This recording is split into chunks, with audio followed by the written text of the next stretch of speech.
Mademan here. Hey man, y'all know how I get down. We talking boxing, man. What up to the fam? And what up to everyone in Mainman's boxing form? Hey, look, man. So the thing is this: I'm checking out the social media of Conor Benn, man, and we got something rare, fight fans. We actually got a fighter at 147 pounds calling out Jaron Boots Ennis.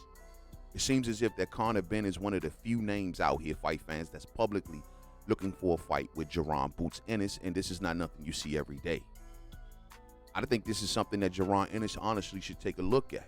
It's not a lot of folks calling his name, and especially since he's won his newfound IBF world title, well, either this hasn't still, made an uptick in people wanting to fight Jaron Ennis.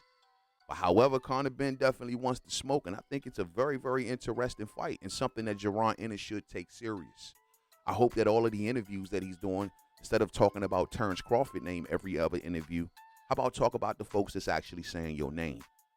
Now, we know that Conor Benn is involved with a whole bunch of stuff right now around his name, and I totally understand it. But, that time is passing, and Conor Benn is going to be looking to return to the fight game very soon.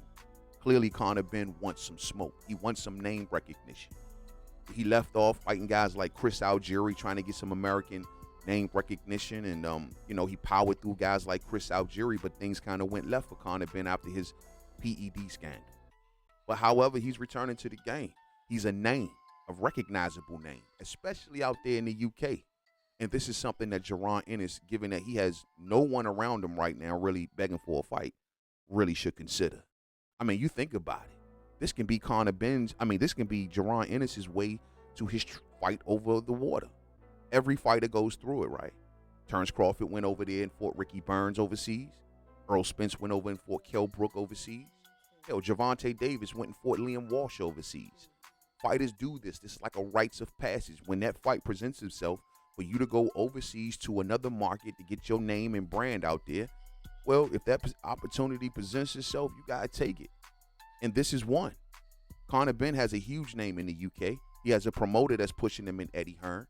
This would do great things for Jaron Ennis if this fight comes to fruition or had a chance to come to fruition. It's a very interesting fight. Action-packed for sure. I think that we'll get a lot of leather flying in this thing. Conor Benn, who has supposedly his newfound power, right? Thanks to those power pellets, I think. But he has some newfound power that he wants to put on display. He wants to come over and bring a fight to his opponents. And Jaron Ennis, who stopped everybody he's been in the ring with, I think if these two met in the ring, fight fans, it'll be explosive. My deal is, even if we're not heading towards this fight next, at the very least participate publicly with it, because it'll be a start of a build-up that I think that will be very interesting. Real spill. So, it is what it is, man. And look, if we take a closer look at things, and because Jaron Ennis is a world champion, so we gotta base his opponents based on what's going on in the IBF. And so, given that he's currently the IBF champion, as we can see, there ain't many heavy names here.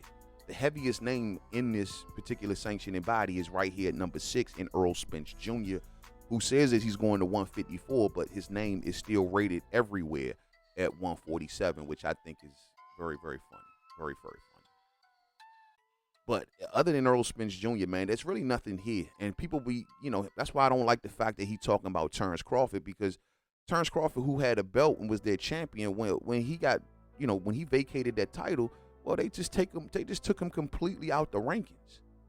And I was just like, how does that happen? You know what I mean? Because I get it. Maybe there's some rule that goes on that, hey, you got to take them out of the rankings after the fight. But however, Earl Spence Jr. name is still there. So Terrence Crawford is not even rated at the IBF at 147 no more, yet Jaron Ennis constantly says Terrence Crawford's name. I don't get it. You'll be better off just talking about Earl Spence. But anyway, man, either way, I don't see Conor Benn's name here either. But I notice that I don't see Conor Benn's name nowhere in these sanctioning bodies, which means that more than likely he's been removed from these sanctioning bodies due to his PED scandal. But who knows? When they put him back into these rankings, where will he fit? And if he's placed back at the top 5 or top 10 of the IBF, well, he will be the best name there aside from Earl Spence Jr. So we just gonna wait and see. But either way it goes, man, Jaron Ennis ain't got much here, fight fans, as you can currently see. And so at the very least, if someone is calling his name, man, he should answer this call back and get this thing started at the very least publicly, so everyone can start jumping on board and pushing this thing. It's a really, really interesting fight. We will see how the Ennises respond to this, which direction they look to go in. I don't currently know at the present moment which direction they're going to go in, but this is a damn good one. Him and Conor Benn will be a really good fight, and I will definitely prefer to see Conor Benn in this fight as opposed to some Chris Eustank Jr. So we'll see how it works, fight fans. Will Jaron Ennis answer this call? And you know, on the flip side, he also got to be cautious because this could be a clout chase as well. I mean, Eddie Hearn is really good at telling his fighters who to call out, what names to say, and so on and so forth. So we also got to be cautious of this being a clout chase. But once again, I don't know if anyone else with a better name is calling out Boots. The only other name that I can think of is Blair the Flair Cobbs. So between Blair the Flair Cobbs and Conor Benn, here we go, fight fans. Let's see if Jaron Ennis is going to kick up any dust. I like these fights, so we'll see how it works. Thumbs up on the way out if you didn't hit it on the way in. Share, rock the bells, man. Catch up with y'all real soon on the next live stream, fam. Be good out there, and until the next video, y'all. Peace out.